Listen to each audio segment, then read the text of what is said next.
Sénégal. Ceci en parle, une nouvelle série d'émissions radio mensuelles présentée par Ceci Sénégal.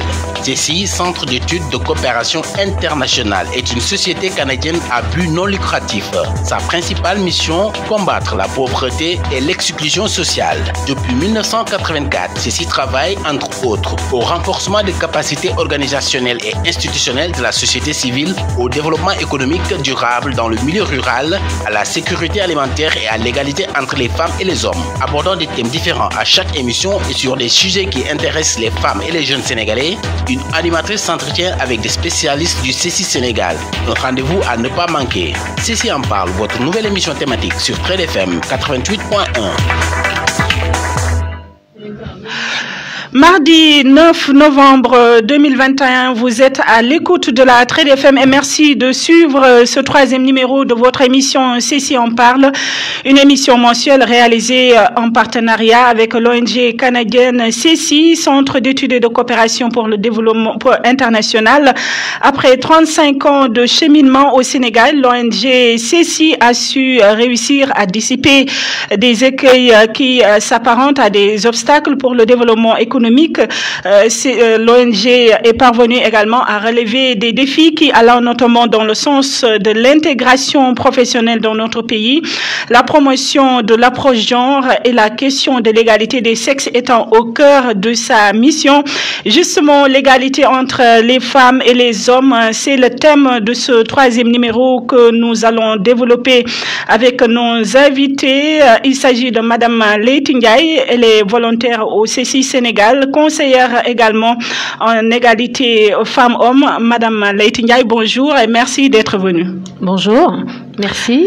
Également en ligne, Madame Ndeye Soda Mboup, elle est conseillère en égalité femmes-hommes du projet Femmes et Agriculture Résiliente phare de Ceci Sénégal. Madame Mboup, vous nous entendez, Madame Mboup?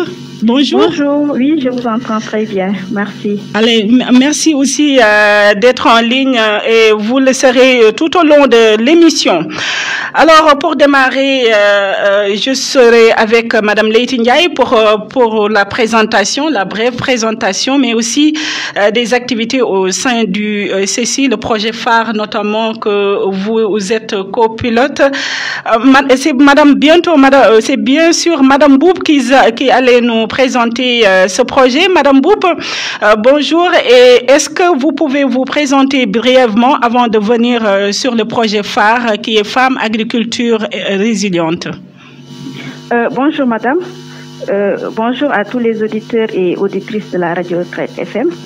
Je m'appelle Ndeye Soda Mboup, Madame Gueye, et je suis la conseillère en égalité femmes-hommes du projet Femmes et Agriculture Résiliente. Et je vous remercie pour cette invitation et permettez-moi également d'exprimer toute ma joie de partager ce plateau avec Madame Leïty Ndiaye qui m'a accueilli au niveau du projet phare à Kolda. Merci beaucoup Leïty. En fait, Femmes et Agriculture Résiliente est un projet mis en œuvre par le consortium, le Centre de coopération internationale, le Centre d'études et de coopération internationale Ceci et la Société de coopération pour le développement international Sokodevi. Et c'est le Ceci qui assure le chef de file du projet. En fait, c'est un projet qui est entièrement financé par le gouvernement du Canada, par l'entremise d'affaires mondiales Canada, pour un montant de 19 millions de dollars canadiens. Et c'est vraiment l'occasion de remercier encore une fois de plus l'AMC pour le soutien apporté à la population sénégalaise, en particulier celle des régions du Sud. En fait, le résultat ultime qui est visé par le projet phare est l'amélioration du bien-être et la résilience des ménages agricoles face au changement climatique, en particulier pour les femmes et les jeunes, dans 3 régions, les régions de Sédhiou, Kolda et Tambacounda. Le projet intervient également dans 3 filières, à savoir le riz, la banane et la production maraîchère. Et ce projet vise vraiment à atteindre à son terme 4000 producteurs et productrices, dont 60% de femmes et 20% de jeunes, à travers 4 organisations de producteurs et productrices agricoles, communément appelées OPA. Et là, nous avons 4 OPA. On a d'abord l'association africaine de jeunesse agricole et culturelle, AJAC, qui est au niveau de Sédhiou, que nous appuyons dans dans le maraîchage. Il y a également la Fédération des groupements de producteurs de bananes, toujours à Sédhiou, que nous accompagnons dans la filière banane. Et il y a l'Association des producteurs de la vallée du fleuve Gambie, APROVAC, que nous appuyons au niveau de la région de Tambacounda, toujours dans la filière banane. Et enfin, la Fédération des producteurs du bassin de l'Anambé, que nous accompagnons également dans la filière riz pluvial et riz irrigué. Je pense qu'en grosso modo, c'est voilà la présentation succincte du projet que nous allons développer tout au long de l'émission. Donc, le projet, Madame Boup, il intervient seulement dans les 3 régions dont vous venez de citer, Tamba, Kolda et Sédhiou. Il n'est pas encore au niveau national, c'est ça? Non, c'est juste dans les 3 régions. D'accord. Nous allons beaucoup parler de ce projet phare, Femmes Agriculture Résiliente. Madame Leïty Ndiaye aussi va nous en parler un peu plus. Madame Leïty Ndiaye, vous venez d'entendre votre collègue Soda Mboup qui a fait une brève présentation en quoi consiste le projet phare qui est Femmes Agriculture Résiliente. Vous avez quelque chose à ajouter par rapport aux activités de ce projet phare? En fait, non. Je pense que Soda a tout dit. Bonjour Soda. J'étais plusieurs mois au projet phare, donc j'ai eu le grand plaisir de travailler avec Soda, les deux avec un profil conseillère égalité femmes-hommes, moi étant volontaire conseillère. Et puis en ce moment, en fait, le travail que je fais, il est différent. Il est toujours au niveau du CECI, mais c'est un c'est un mandat en fait qui permet de soutenir des volontaires dans la sous-région. Donc, ce sont des volontaires qui sont une 50aine de volontaires qui sont au Bénin, au Burkina, au Rwanda et au Sénégal. Et en fait, ce sont des volontaires justement qu'on essaie d'appuyer dans leur démarche de soutien aux organisations partenaires du CECI. Et là, je parle donc de tous ces bureaux-là, donc dans les différents pays que je viens de citer. Et la démarche derrière, c'est vraiment permettre l'intégration donc de l'égalité, la prise en compte de l'égalité entre les hommes et les femmes et le renforcement du pouvoir économique des femmes, en fait, et des jeunes femmes. Donc voilà. Alors, comme le thème qui nous réunit aujourd'hui, c'est l'égalité entre les femmes et les hommes, nous savons que le travail du CECI en matière d'égalité femmes-hommes est basé sur différentes approches comme les droits humains, le leadership transformationnel également. Alors, Madame Ndeye Soda Mboup, est-ce que vous pouvez un peu revenir sur les différentes approches comme les droits humains dans lesquelles le CECI s'est basé pour travailler en synergie avec ses partenaires? C'est ça, comme vous venez de le dire, Madame, le CECI travaille à travers différentes approches telles que les droits humains, le leadership transformationnel, l'intersectionnalité même, le renforcement du pouvoir économique et les masculinités positives. D'abord, je vais parler des droits humains. En fait, les droits humains, c'est en quelque sorte la porte d'entrée même de l'égalité femmes-hommes. Quand on parle d'égalité femmes-hommes, l'approche droits humains est vraiment la porte d'entrée. Et comme nous le savons tous au Sénégal, le Sénégal a ratifié vraiment la quasi-totalité des instruments de promotion et de protection des droits des femmes et des filles. Je peux citer quelques. Nous avons la Convention sur l'élimination de toute forme de discrimination à l'égard des femmes. Nous avons également au niveau de l'Afrique le protocole à la Charte africaine des droits de l'homme et des peuples relatif aux droits des femmes, communément appelé protocole de Maputo. Également au niveau national, dans la Constitution du Sénégal, il est clairement affirmé l'égal accès des hommes et des femmes à la terre et aux facteurs de production. Si je prends l'exemple du secteur de l'agriculture dans lequel on évolue. Et dans ce sens, on peut dire vraiment que le cadre juridique, réglementaire et politique est favorable à l'égalité femmes-hommes au Sénégal. Et le projet phare vraiment vise à faire connaître aux femmes et aux filles leurs droits, en particulier leurs droits économiques et de pouvoir en jouir pleinement au niveau du Sénégal. Par des droits humains au niveau des différentes associations et groupements. On peut parler aussi du leadership transformationnel qui fait partie des différentes approches sur lesquelles vous travaillez. Le leadership transformationnel aussi, c'est votre domaine, Madame Leïty Ndiaye. C'est des approches qu'on entend souvent parler. Mais est-ce que vous pouvez expliquer aux auditeurs qu'est-ce que le leadership transformationnel, même si on sait qu'elles cherchent cherchons à relever le niveau de motivation des différentes personnes. En fait, donc, quand on parle de leadership transformationnel, et Soda va venir certainement compléter, c'est l'idée derrière tout ça, c'est d'aller voir comment on peut soutenir, renforcer les femmes à être là, à être présentes, mais non seulement quantitativement, donc en nombre, mais en qualité. Donc, une présence qui permet de défendre ses droits, de les faire respecter, de participer à l'espace, donc d'être à l'espace, mais d'avoir sa voix et d'avoir aussi la possibilité d'être entendu. Donc cela m'amène en fait à la réflexion justement quand on parle de leadership, ben nous devons toutes et tous participer à l'émergence de ce leadership là. Et donc c'est pour ça qu'on parle de leadership des jeunes, c'est pour ça qu'on va parler des jeunes femmes, des jeunes hommes également, mais aussi de se dire que les leaders, en fait les visages des leaders doivent être divers, et doivent changer, on doit inclure davantage de personnes en fonction de où ils habitent, ils et elles, en fonction de leur background, en fonction de, comment dire ça, des privilèges auxquels ils ont accès, etc., etc. Et donc, c'est ça, en fait, qui va nous permettre vraiment d'avoir un changement social durable. En fait, c'est ça. Donc, à travers ce leadership transformationnel, vous incitez les personnes à se doter d'une vision future. C'est ça que vous voulez dire? D'avoir une vision, de relever leur niveau de formation, d'organisation et tout. Oui, en fait, lorsqu'on parle, par exemple, sur le terrain, et Soda corrigera, et quand on parle aux femmes et tout, elles vont nous dire, oui, mais nous, on veut prendre des postes de direction, par exemple, on veut être sur le comité, on veut être sur le comité exécutif, mettons, c'est une association, etc. Mais elles vont dire, mais je ne suis pas sûre de savoir quoi faire. Et donc, lorsqu'on fait, l'idée derrière, c'est de dire, OK, comment on fait pour renforcer concrètement les gens, non pas seulement sur des choses que nous, on trouve pertinentes, mais sur elles, ce qu'elles formulent comme besoin.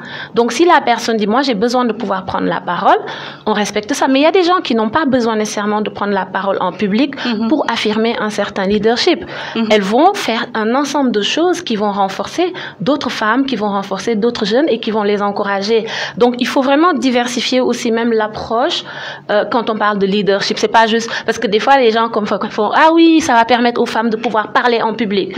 Non, on veut aussi qu'elles soient capables juste de dire, OK, moi, ce poste-là, je sais que j'ai toutes les capacités de le gérer, je vais le prendre. Parce qu'on se rend compte que les femmes vont se retrouver beaucoup dans des comités d'organisation, ce qu'on appelle comité d'organisation. Mais ce comité d'organisation-là est une reproduction des espaces genrés inégalitaires en général. Ça veut dire qu'elles vont beaucoup être là en train de servir le café. Il n'y a pas de mal à servir le café, mais qu'elles ne pourront pas nécessairement être à la table, littéralement, pour défendre leurs droits, dire, OK, moi, la réunion, si vous l'organisez à 10h, ça ne me convient pas, je m'occupe de mes enfants, je préfère qu'elles se tiennent à 14h. Et à ce moment-là, ben, je pourrais venir parler de mes besoins en tant que femme qui, dans les champs, etc. Soda, je suis sûre que tu as des choses à dire là-dessus. Soda, justement, à Tamba, Kolda et Sédou, sûrement vous rencontrez des femmes qui ont des volontés de pouvoir gérer, par exemple, leurs organisations, mais c'est leur leadership transformationnel qui leur manque. N'est-ce pas? Vous en rencontrez quelques-unes. Oui, c'est évident. Et comme l'a dit Leti, le leadership, c'est vraiment un processus qui permet même de renforcer les femmes, de renforcer les personnes, en particulier les femmes dans leur propre capacité, mais également de les accompagner. Comme vous venez de le dire, au niveau du terrain, nous sommes en contact direct avec les personnes là, en particulier ces femmes-là, qui ont besoin d'être renforcées. Mais nous les appuyons, c'est à eux-mêmes de vraiment d'identifier leurs propres besoins en renforcement de capacité, et le projet est là pour les appuyer. Et ce qu'on est en train de faire sur le terrain, nous sommes en train de sélectionner vraiment des personnes qu'on appelle des leaders émergents. En fait, nous avons développé une approche qui est appelée champ école paysan, peut-être je vais en revenir, et nous identifions des personnes au niveau, en particulier des femmes et des jeunes au niveau de ces champs école paysans. Et là, il s'agit des personnes que nous avons sélectionnées sur la base de critères vraiment bien définis et qui sont formées et accompagnées pour développer leur leadership. C'est ces personnes-là qui se chargeront de porter le plaidoyer et la sensibilisation pour l'accès des femmes aux instances de décision. Mais il y a également la sélection des leaders établis qui sont même choisis également parmi les leaders et les responsables d'organisation. et elles seront aussi formées pour servir de mentors à ces leaders. C'est vraiment tout le processus d'accompagnement là que le projet phare est en train de faire pour vraiment développer le leadership transformationnel de ces des femmes et des jeunes au niveau du terrain. Mais Soda, il n'y a pas que ces deux approches, c'est-à-dire droits humains, leadership transformationnel. Vous, au niveau de ceci, vous travaillez aussi sur d'autres approches comme l'intersectionnalité. Alors, la question, je vais la poser à Madame Leïty Ndiaye. L'intersectionnalité, c'est quoi? Est-ce que si on ne l'applique pas, c'est pas un frein chez les dames également? Ok, merci. En fait, lorsqu'on parle d'intersectionnalité, le besoin derrière, le désir, le souhait, le souci, c'est de se dire que oui, il y a une inégalité, il y a des inégalités entre les hommes et les femmes, mais c'est aussi venir reconnaître les inégalités entre les femmes. Et donc, l'imbrication des oppressions. Et donc, on va dire que lorsqu'on vit dans une situation de handicap, qu'on vit, par exemple, comment on appelle ça, en région, donc dans un village éloigné, lorsqu'on a besoin d'aller chercher de l'eau le matin, lorsqu'on a besoin d'aller chercher du bois, lorsque on a plusieurs enfants en bas âge, etc. Ce sont un ensemble d'éléments qui vont affecter notre capacité à participer à l'espace public, à participer au projet. Et donc, quand on est dans une démarche donc féministe intersectionnelle, la démarche va dire, nous voulons tenir compte de tous ces aspects-là qui, combinés, vont avoir un effet sur la présence et la participation des femmes. Et donc, très concrètement, par exemple, quand on organise une activité, mettons pour n'importe quel projet, on va voir cette activité-là, est-ce qu'elle est accessible? Il faudrait, en fait, idéalement voir, est-ce qu'elle est accessible? Et là, c'est par la langue. Est-ce que tout le monde comprend? Est-ce qu'on a besoin de traduction? Est-ce que c'est accessible physiquement pour les gens qui ont une difficulté à se déplacer? Est-ce que les personnes qui sont mamans sont capables de participer? Notamment, justement, quand on a fait la sélection des leaders, on a pensé justement à... Parce qu'on sait que le réflexe dans nos pays, c'est aussi de dire, ah oui, c'est une maman, elle n'a pas le temps. Mais c'est de dire, OK, comment le projet, justement, les projets en général, vont réfléchir à se dire, OK, nous, on veut être inclusif des femmes. Et donc, qu'est-ce qu'on va faire? C'est, on va avoir une attention particulière, on va aller chercher aussi des femmes qui allaitent. Et dans ce sens-là, on va créer un espace, par exemple, pour accueillir les enfants, etc. Mais pendant l'activité, notamment les champs, écoles et tout, je sais qu'il y avait un désir derrière de faire ça. Et donc, quand on a une approche intersectionnelle, pour finir, on réfléchit à des mécanismes qui nous permettent de réduire les effets de toutes ces oppressions-là que vivent les femmes. D'accord. Donc, elle désigne en quelque sorte la situation de personnes qui subissent une domination, une forme de discrimination. En fait, c'est la reconnaissance que nous ne sommes pas toutes égales. D'accord. Donc, c'est pas parce que nous sommes des femmes que nous avons les mêmes problèmes. Donc, la femme qui habite à Koupentoum n'a pas les mêmes problèmes que celle qui habite à Pikine-Guinaw-Rail, même s'il y a une base qu'elle partage, en fait. Donc, c'est ça, en fait. Et lorsqu'on reconnaît la spécificité des besoins, là, on va réfléchir à une spécificité des réponses, en fait, donc à des réponses plus spécifiques. D'accord. Donc, ça va être plus spécifique. Donc, le projet a pris en compte ces genres de difficultés rencontrées par les femmes pour pouvoir les aider.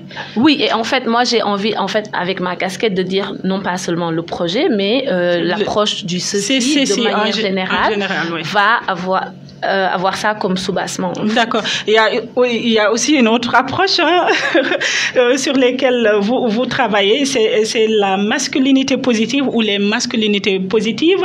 Alors, Soda, qu'est-ce que c'est que elle fait référence à quoi? En fait, est-ce que je peux peut-être contribuer un peu sur l'intersectionnalité? Sur l'intersectionnalité, juste renforcer ce que l'équipe vient de dire. En fait, comme elle l'a expliqué, l'approche intersectionnelle repose vraiment sur la participation de toutes les catégories. Et en fait, pour que cette participation soit vraiment effective, il faut vraiment s'appuyer sur un levier important qui est l'allègement des travaux domestiques des femmes. Et c'est dans ce sens que le projet est en train d'appuyer les groupes de femmes à travers des mesures de réduction de ces tâches domestiques. Parce que là, nous savons que la surcharge de travail domestique est vraiment un frein à la participation des femmes à différents niveaux. Par exemple, tu l'as dit tout à l'heure, quand on convoque les femmes à certaines heures pour des réunions, la femme a tendance à dire que moi, j'ai pas le temps pour participer à cette rencontre-là, j'ai d'autres occupations à la maison. Donc, il faut vraiment un accompagnement pour permettre à ces femmes-là de pouvoir participer. Maintenant, pour parler de la masculinité positive, en fait, la masculinité positive, pour le CICI, c'est en fait de travailler avec les hommes. En fait, comme nous le savons, nous sommes dans une société patriarcale. On va pas dire que le problème de l'inégalité est du ressort des hommes. Non, c'est pas du ressort des hommes, mais également c'est pas du ressort des femmes. En fait, les hommes, le CICI considère que les hommes font partie du problème, donc ils doivent faire partie des solutions. C'est à ce titre même que les hommes sont conscientisés, même sur la surcharge de travail domestique que je parlais tout à l'heure, qui empêche les femmes de mener certaines activités génératrices de revenus, et vraiment de les inciter à appuyer vraiment ces femmes-là en développant ce qu'on appelle les masculinités positives, c'est-à-dire d'être favorable, même d'être conscient et favorable à la condition des femmes. Alors, Madame Ndiaye, sur cette question, masculinité positive toujours pour contribuer à l'égalité entre les femmes et les hommes, mais également assurer les droits humains, vous avez pris en compte cette approche masculinité positive. Qu'est-ce que ça a donné? En fait, l'idée, je pense qu'une des choses qu'on a essayé, là, notamment quand j'étais au projet phare, et ce qu'on essaie aussi maintenant en montant des formations de ma nouvelle position, c'est en fait aussi rappeler que, par exemple, on est dans une société assez ségrégée où les femmes participent grandement à l'éducation des enfants. En fait, elles en ont beaucoup la charge. Et donc, ça, c'est un privilège aussi, en fait. Donc, c'est beaucoup de travail, mais c'est aussi un grand privilège parce que ça veut dire qu'elles ont la possibilité de participer à l'éducation des garçons. Et donc, là, ça veut dire quoi, éduquer les garçons? Ça veut dire aussi les éduquer, permettre la création, le désapprentissage et l'apprentissage, en fait, surtout l'apprentissage de nouvelles façons de faire. Donc, ça veut dire qu'on aide, en fait, on soutient, etc., ce processus-là. Donc, ça nous permet d'arriver vers une société plus égalitaire parce que non, les inégalités entre les hommes et les femmes, ce ne sont pas juste les femmes qui devraient lutter contre ces inégalités-là, en fait.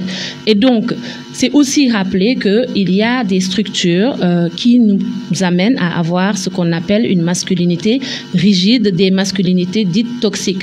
Et donc, ces expressions de la masculinité-là ont un effet négatif sur les hommes. Notamment, par exemple, on le sait que les hommes vont avoir moins tendance à aller se faire soigner. On va leur dire un garçon ne pleure pas. Le fait de dire un garçon ne pleure pas, ça a un effet aussi sur l'empathie que ce petit garçon-là peut développer vis-à-vis d'autres êtres humains, dont les femmes. Donc voilà, en fait, tout ça est très, très lié. Et la réflexion, c'est de dire, les hommes ont la capacité de participer, ils sont concernés par ce problème-là, et puis là, on va les inclure, tout simplement. Comme ils sont concernés, ces hommes-là, est-ce qu'il ne fallait pas matérialiser cette masculinité positive, par exemple, en organisant des concours culinaires pour leur faire savoir que pour aider les femmes, il y a plusieurs manières de le faire? Ok, après je dis ça et puis je repasse la balle à Soda parce que Soda est beaucoup sur le terrain en ce moment et puis je pense que c'est intéressant. Mais c'est pas seulement les concours, c'est aussi nous sur le terrain, on trouve des choses qui sont déjà des pratiques magnifiques du genre, je sais qu'il y a beaucoup de femmes, c'est leur mari, c'est le frère, c'est quelqu'un d'autre qui va aussi les aider dans l'arrosage, etc. Donc comment on renforce ces pratiques-là? Et oui, comment aussi le travail à la maison prend énormément de temps. Donc comment les hommes vont participer ou s'occuper des enfants pendant que d'autres s'occupent de la maison, etc. Parce que l'idée, c'est pas de rentrer dans l'organisation, dans les maisons, mais c'est vraiment juste d'encourager en attirant l'attention sur le fait que si on dit aux femmes, vous devez participer, on aime vous voir dans l'espace public, on aime que vous participiez, c'est bien que vous ayez vos champs, etc., etc. Il va falloir, comme société, que l'on réfléchisse à des façons de dégager du temps pour qu'elles le fassent. Sinon, ça ne marche pas, c'est pas cohérent. Justement, pour avoir ce temps, Soda, sur le terrain, comment est-ce que vous matérialisez cette positivité masculine sur le terrain? C'est ça, comme l'a dit Laetitia. Sur le terrain, on est vraiment en train de conscientiser, que ce soit les hommes mais également les femmes, peut-être que c'est vraiment un changement de comportement qui ne peut pas se faire du jour au lendemain. Mais ce que nous constatons en ce moment au niveau du terrain, c'est que les hommes sont en train d'appuyer vraiment les femmes, surtout au niveau des périmètres. Si je prends l'exemple de la filière banane, il y a vraiment des tâches qui sont trop lourdes pour les femmes. Et là, les hommes sont en train de se positionner pour les appuyer, comme la trouaison. C'est vraiment un travail fastidieux, mais les hommes sont en train de les appuyer. Même au niveau des maisons, là, on entend certains hommes dire que maintenant, je suis en train d'aider ma femme pour la recherche du bois de chauffe ou la recherche de l'eau pour la cuisson. Je pense que c'est vraiment des avancées que nous pouvons noter sur le terrain. D'accord. Je rappelle aux auditeurs que vous suivez votre 3e numéro de l'émission Ceci en parle, émission réalisée par la Trade FM en partenariat avec l'ONG canadienne Ceci. On marque une courte pause, page publicitaire, et on revient juste après. Ceci en parle, une nouvelle série d'émissions radio mensuelles présentée par Ceci Sénégal. Ceci, Centre d'études de coopération internationale, est une société canadienne à but non lucratif. Sa principale mission, combattre la pauvreté et l'exclusion sociale. Depuis 1984, Ceci travaille, entre autres, au renforcement des capacités organisationnelles et institutionnelles de la société civile, au développement économique durable dans le milieu rural, à la sécurité alimentaire et à l'égalité entre les femmes et les hommes. Abordant des thèmes différents à chaque émission et sur les sujets qui intéressent les femmes et les jeunes Sénégalais, une animatrice s'entretient avec des spécialistes du Ceci Sénégal. Un rendez-vous à ne pas manquer. Ceci en parle, votre nouvelle émission thématique sur Trade FM 88.1. Retour sur l'émission Ceci en parle. Nous allons poursuivre avec les approches dont on a parlé tout à l'heure, les droits humains, le leadership transformationnel, l'intersectionnalité, masculinité positive. Mais Leïty Ndiaye, malgré toutes ces approches sur lesquelles vous travaillez, en dépit de tous ces efforts, le constat, il est là, des défis restent à être relevés dans notre pays pour le renforcement économique des femmes. En fait, oui, j'ai envie de dire, on s'en parlait ce matin avec Soda, les défis pour le renforcement du pouvoir économique des femmes restent à relever, mais partout, parce qu'on constate que les femmes ont accès à moins de ressources que les hommes. Lorsqu'elles ont accès, elles ne les contrôlent pas, parce que ça veut dire que c'est pas des ressources qui sont à elles, etc. Et donc, renforcer le pouvoir économique des femmes, c'est pas seulement participer à une amélioration du revenu, ça vient avoir un impact direct en fait sur les rapports sociaux de sexe, comme ça qu'on les appelle, donc les rapports entre les hommes et les femmes. Ça a une influence sur l'estime de soi, ça a une influence sur la capacité, par exemple, pour une femme de dire, ok, il se passe telle chose dans mon ménage, ben là, mais j'ai les moyens de quitter ce ménage-là, etc. pour toutes sortes, parce que financièrement, j'ai une certaine assise. Ça ne veut pas dire que dans toutes les situations où il y a eu, mettons, de la violence conjugale, pour prendre cet exemple-là, qu'elles vont partir parce qu'elles ont les ressources, ça n'est pas vrai, parce qu'il y a beaucoup d'autres enjeux.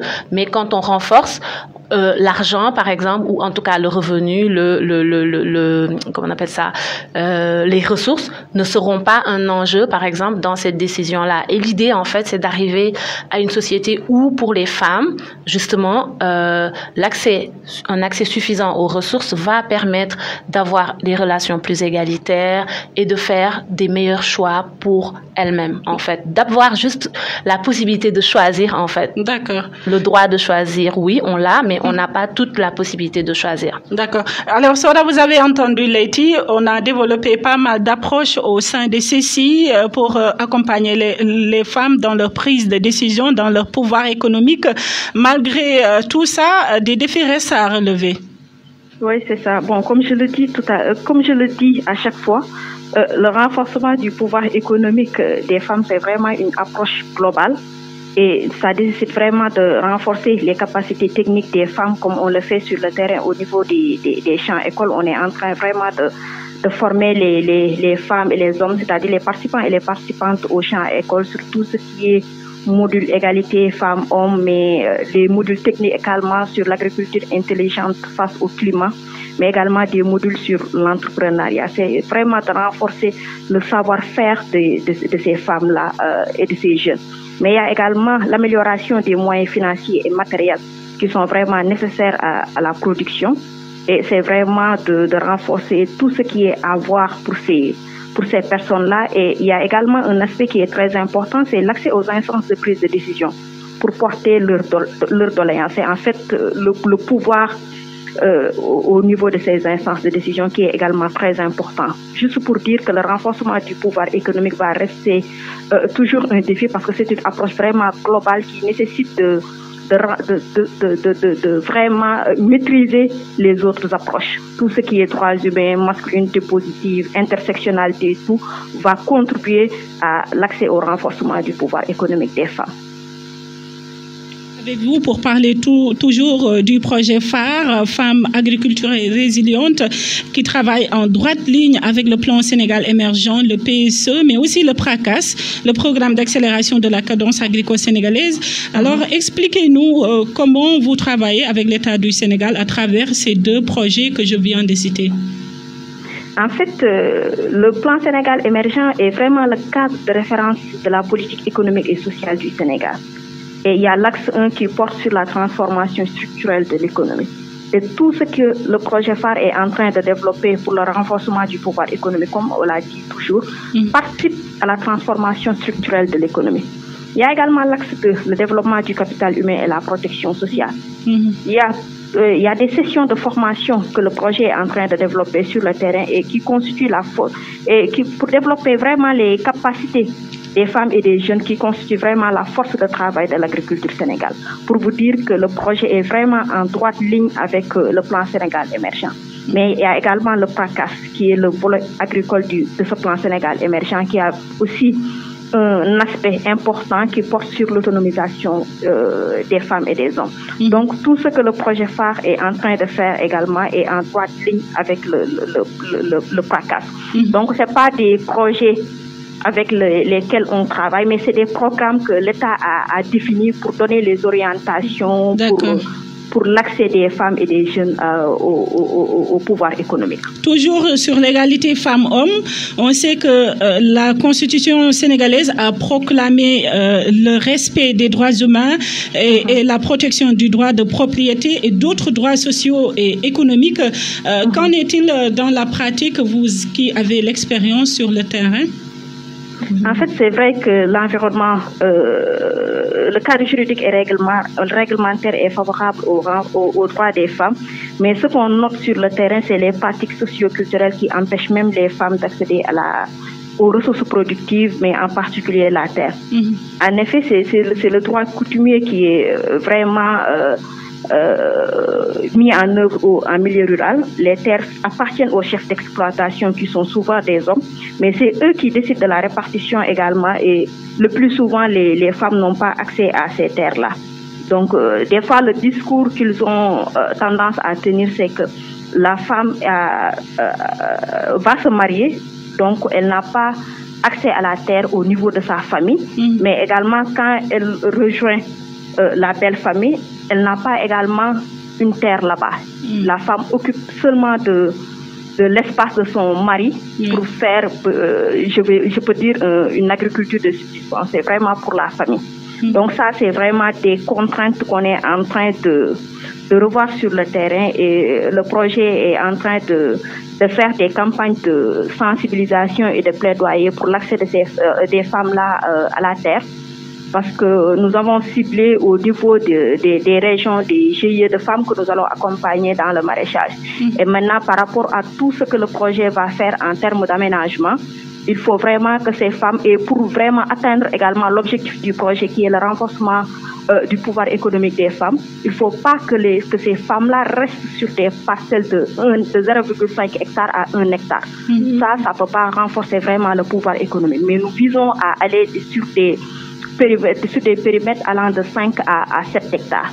Donc pour cela, il faut vraiment un plaidoyer pour appuyer pour appuyer cela. Et on a organisé récemment, lors de la Journée internationale de la femme rurale à Tambacounda, une rencontre de plaidoyer et de sensibilisation qui a été même présidée par le gouverneur de la région, qui a instruit à toutes les autorités administratives et locales à accompagner vraiment le projet pour l'atteinte des résultats escomptés. Et ce que nous avons enregistré en termes de résultats lors de cette campagne de plaidoyer-là, on a 5 GIE de femmes à accompagner au niveau de la région de Tambacounda. Les 4 GIE ont récemment reçu leur attestation foncière. Je pense que ça également, c'est vraiment un acquis. Oui, c'est vraiment un acquis qui va renforcer le pouvoir économique des femmes. D'accord. Leïty Ndiaye, la Constitution sénégalaise qui a proclamé le respect des droits humains et la protection du droit de propriété, mais aussi notre pays dispose d'une stratégie nationale pour l'équité et l'égalité du genre, et ce jusqu'en 2026. En tant que conseillère régionale égalité femmes-hommes, pouvez-vous nous parler de l'importance de cette stratégie? Merci. En fait, cette stratégie-là, je pense qu'avant tout, ce qu'elle vient faire, c'est démontrer une volonté politique en matière d'égalité femmes-hommes. Donc, c'est l'État du Sénégal qui nous dit, moi, l'État du Sénégal, en fait, a une préoccupation qui est de reconnaître justement qu'il y a des inégalités entre les hommes et les femmes et qu'on aimerait, comme société, faire quelque chose pour corriger ces inégalités-là. Maintenant, donc, je pense que toutes les personnes qui travaillent sur ces questions-là sont contentes et satisfaites qu'il y ait cette stratégie-là. Et puis, je pense que même le processus de rédaction de cette stratégie-là a inclus quand même pas mal de groupes, que ce soit des organisations internationales et des OSC, etc. Donc, c'est très bien. Mais maintenant, la réflexion qu'il faut avoir, au-delà de s'auto-congratuler de l'existence de cette stratégie-là, c'est voir c'est quoi qui est fait concrètement pour son opérationnalisation. Donc, comment on la met en œuvre, comment ça répond réellement aux besoins des Sénégalaises, etc., etc. Et de ce point de vue-là, il faut dire que il y a beaucoup d'avancées qui sont notées dans la sous-région, même au Bénin. Récemment, on nous rapportait que maintenant les femmes peuvent donner leur nom de famille à leur enfant si elles le souhaitent, etc. Au Ghana, il y a toutes sortes de choses, notamment pour cette question-là de l'avortement médicalisé qui est reconnu en cas de viol et d'inceste. Et ce sont des demandes que les groupes de femmes, par exemple, continuent à faire au Sénégal. Et c'est des demandes qui sont cohérentes, notamment, par exemple, pour l'avortement. Cette demande est tout à fait cohérente avec le protocole de Maputo qui a été ratifié par le Sénégal. Donc, oui, avoir une stratégie nationale, mais aussi réfléchir à comment l'opérationnaliser. D'accord. Cette stratégie va suivre son cours jusqu'en 2026, mais en attendant, le bilan à mi-parcours, est-ce qu'on peut dire qu'on a eu les résultats escomptés? Est-ce qu'on a des efforts que vous jugez positifs en attendant l'échéance? Ok, en fait, déjà, d'une part, c'est très, très difficile de relier directement des résultats à cette stratégie-là s'il n'y a pas d'évaluation. Et puis, je pense que c'est aussi, si on évalue, c'est plus le plan d'action. Je ne sais pas c'est quoi qui a été fait là-dessus pour chercher, par exemple, du quantitatif, si tu parles de données quantitatives. Mais ce qu'on sait, en fait, et qui n'est pas seulement le fait de cette stratégie-là, mais qui est le fait d'un ensemble de choses, c'est qu'en ce moment, il y a effectivement des changements qu'on note. Il y avait beaucoup de groupes déjà au Sénégal. Les femmes sénégalaises, si on prend l'exemple du Sénégal, ont toujours été très dynamiques, très présentes dans l'espace public pour défendre leurs droits, que ça soit à travers des mouvements dits de femmes ou des mouvements féministes. Donc les deux ont coexisté et travaillé ensemble. Maintenant, ce qu'on voit beaucoup, c'est beaucoup de mobilisation des jeunes, des personnes moins jeunes, pour revendiquer notamment toutes sortes de droits. Et ce qui s'est passé récemment, je pense que c'est il y a 2 ans, depuis 2 ans qu'on a cette loi-là contre le viol, par exemple. Et ce n'est pas juste l'État qui a décidé de mettre en place cette loi-là. Il faut aussi qu'on rende à César ce qui appartient à César. Oui, donc, cette loi-là, c'est les organisations féministes, et c'est aussi les organisations internationales. C'est aussi des bonnes volontés, certainement, qui sont dans ces groupes-là de policymakers et qui ont participé. Et donc, voilà. Et aussi, je pense qu'on observe aussi beaucoup de prises de parole des femmes sur différentes choses, et c'est à saluer. Donc, là-dessus, là-dessus, on peut observer, comment dire, un changement qualitatif. Après, sur le quantitatif, il faudra que l'État se donne les moyens d'évaluer son travail. Soda, sur la stratégie nationale pour l'équité et l'égalité du genre jusqu'en 2026, comment est-ce que vous trouvez son importance? Bon, pour moi, la stratégie nationale pour l'équité et l'égalité des genres est d'une importance capitale. Comme l'a dit Lady, ça marque vraiment la volonté politique de l'État. Et je rappelle que c'est une stratégie qui existe depuis 2005. La première phase a été mise en œuvre de 2005 à 2015 et la stratégie a été évaluée et alignée au plan Sénégal émergent pour être mise en œuvre de 2016 à 2026. C'est en fait une stratégie très importante qui a enregistré plus ou moins des résultats, que ce soit au niveau juridique, comme l'a dit Lady. Nous avons maintenant la loi sur la nationalité qu'on n'avait pas. Nous l'avons depuis 2013. C'est une loi vraiment qui permet à la femme sénégalaise de donner la nationalité à son époux étranger et à ses enfants. Il y a également la loi sur la prise en charge médicale de la femme salariée, par la femme salariée de son mari et de ses enfants également. Ça n'existait pas au Sénégal. Il y a la loi également sur l'équité fiscale. La femme on imposait plus à la femme qu'à l'homme, parce que ce qu'on considérait, c'est qu'au niveau du code de la famille, on dit que c'est l'homme qui est le chef de famille. Il y a également d'autres acquis qui sont enregistrés au niveau national toujours. Même la loi sur la parité, on peut le ranger dans le cadre des acquis de la stratégie nationale pour l'équité et l'égalité des genres. Et depuis plusieurs années également, depuis 2013, il y a une circulaire du Premier ministre d'alors qui était sortie pour demander à tous les ministères de mettre en place des cellules genre qui sont chargées même de veiller à la prise en compte de la dimension genre dans les différents secteurs respectifs. Je pense également ça, c'est vraiment un acquis. Et au niveau du terrain également, tout ce que la société civile est en train de faire et tout ce que les ONG également sont en train de faire rentre dans le cadre de la mise en œuvre de la stratégie nationale pour l'équité et l'égalité des genres, parce que c'est vraiment le cadre national de référence en matière de politique genre au Sénégal. Toujours dans ce volet promotion de la femme, la loi sur la parité également votée en 2010 qui prévoit la parité absolue hommes-femmes dans toutes les institutions électives et dans les listes de candidature.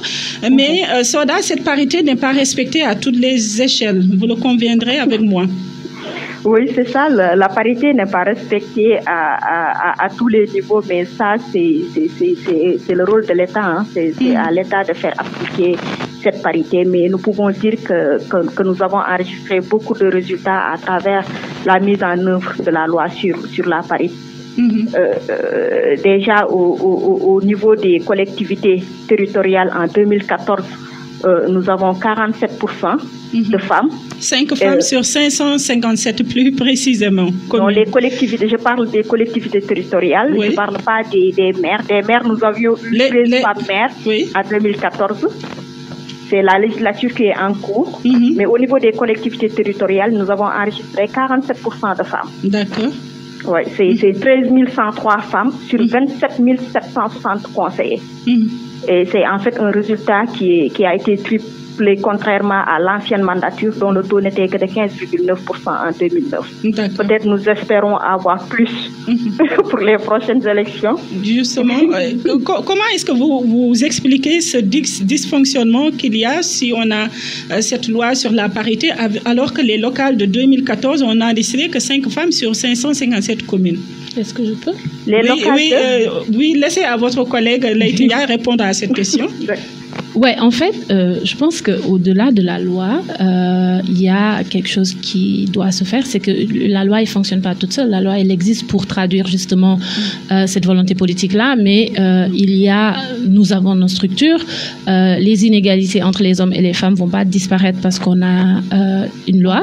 Et donc, ce que ça fait, c'est que si on ne se donne pas les moyens de faciliter la participation des femmes, de renforcer les mécanismes qui vont imposer leur participation d'émancipation, on va toujours avoir ce qu'on appelle ce plafond de verre-là qui va empêcher les femmes d'accéder à ces postes-là. Donc, ça signifie quoi? Ça signifie qu'on va avoir, effectivement, qu'on a pas mal de conseillères. Lorsqu'on a fait la campagne de sensibilisation sur l'accès et le contrôle à la terre, on a effectivement rencontré énormément de femmes conseillères, etc. Ce qui est extraordinaire et puis c'est magnifique. Elles font un très, très beau travail, mais c'est aussi voir derrière comment leur travail est reconnu, renforcé, comment on ne les relègue pas à des tâches qui sont des tâches qu'elles font déjà chez elles, à la maison, et qu'elles n'ont pas nécessairement souhaité faire dans l'espace public gratuitement. Donc, c'est aussi tout ça, en fait. C'est comment nous, comme société, parce que la loi, elle existe, mais qu'est-ce qu'on fait pour que les femmes soient aussi encouragées à venir postuler, en fait, sur ces trucs-là? On peut pas juste dire, ah ben la loi est là. Ben, la loi est là, mais une loi, ça s'accompagne. En fait, on ne dit pas juste, l'idée, c'est pas juste de rester dans le formalisme et de dire un homme, une femme, un homme, une femme. Et puis même ça, c'est pas respecté, on le sait. Et puis comme elle a dit Soda, c'est l'État qui doit faire son travail. Mais c'est derrière les femmes, comment on les encourage, comment on les capacite, comment on dit aux hommes justement en allant pousser sur ce levier masculinité positive là. Des fois, il faut faire la place. Il faut laisser la place. Et comment on travaille sur tout ça? Et on l'espère bien pour les prochaines locales de 2022. Soda, je vais vous donner quelques chiffres et vous allez nous le commenter. 2/3 des pays en développement ont atteint la parité entre les sexes dans l'enseignement primaire. Et seuls 13% des propriétaires fonciers du monde sont des femmes. Seuls 13%. Que vous inspirent ces chiffres? Seuls 13% des... Bon, là, on peut dire que c'est vraiment un écart très important. C'est un taux assez faible quand même. C'est ça, c'est un taux assez faible, mais je pense qu'il y a des efforts qui sont en train de se faire au Sénégal. Je pense qu'on était également à 13%, mais là, actuellement, je pense qu'on a dépassé un peu ce chiffre-là. Je ne peux pas donner le chiffre exact, mais là, on peut dire que des efforts sont vraiment notés. Que ça soit dans le secteur de l'éducation que vous venez de citer tout à l'heure, au niveau du primaire, là, nous avons la parité absolue. Et il y a certains même qui vont jusqu'à dire que maintenant, nous avons plus de filles que de garçons au niveau du primaire. Mais ce qui pose problème, c'est le maintien des filles au niveau du cursus scolaire. Mais il y a également l'accès aux filières scientifiques et techniques où nous notons également une faible présence des femmes. Je pense qu'il y a vraiment des défis à relever à ce niveau-là et il faut vraiment également renforcer les capacités des femmes. Justement, c'est dans ce cadre ou bien pour corriger cette donne que vous Cécile, avez donc formé 3000 personnes donc, qui ont bénéficié de formation dans plusieurs secteurs d'activité, notamment dans le domaine du leadership, en vue d'assurer une promotion et une plus grande autonomie aux différents récipiendaires du projet phare Femmes Agriculture Résiliente mis en œuvre par les CECI. En dépit de tous ces efforts, Soda, le renforcement du pouvoir économique des femmes reste toujours dans notre pays un défi à relever, on le disait tantôt. Mais quelles sont les contraintes et défis notés dans l'intégration de l'égalité femmes-hommes sur le terrain? En fait, les 3000 personnes, c'est vraiment la cible qui est visée dans la formation. Les formations sont toujours en cours. Ces 3000 personnes n'ont pas encore, toutes ces 3000 personnes-là n'ont pas encore bénéficié des formations. Mais les 3000, c'est l'objectif. C'est l'objectif, c'est ça, c'est l'objectif du projet. Maintenant, en termes de contraintes que nous avons notées sur le terrain, il y a d'abord le discours qui est véhiculé autour du concept de genre, qui conduit même une partie de la population, en particulier les hommes, de porter vraiment un jugement négatif sur le terme d'égalité. Dès que tu parles d'égalité, les hommes vont se braquer sur la religion pour dire que ce n'est pas possible. Alors que nous parlons d'égalité de droits, des chances et d'opportunités. Et là, il s'agit vraiment de renforcer la sensibilisation sur la problématique de l'égalité femmes-hommes, mais vraiment aussi d'inciter les hommes à devenir des alliés dans la promotion et la protection des droits des femmes. Il faut vraiment reconnaître que les hommes ont un rôle stratégique à jouer pour faciliter l'accès même des femmes aux ressources productives, car c'est le droit coutumier qui est, comme je l'ai dit tout à l'heure, c'est le droit coutumier qui est exercé en milieu rural. Madame Leyti Ndiaye, je ne vous coupe pas, il nous reste juste 5 minutes. Je pose la même question à votre collègue Leyti Ndiaye sur les défis dans l'intégration de l'égalité femmes-hommes. Ok. Moi, j'ai envie d'utiliser un petit exemple. Avec Soda, à un moment, on était dans la zone de Sédhiou et on devait avoir une activité avec essentiellement des femmes. Je pense, Soda, tu me corriges, à peu près. Et là, pour une raison quelconque, le lieu, et c'était pas, en tout cas, les choses ne se sont pas faites comme nous le voulions. Et finalement, on a fait une activité dans une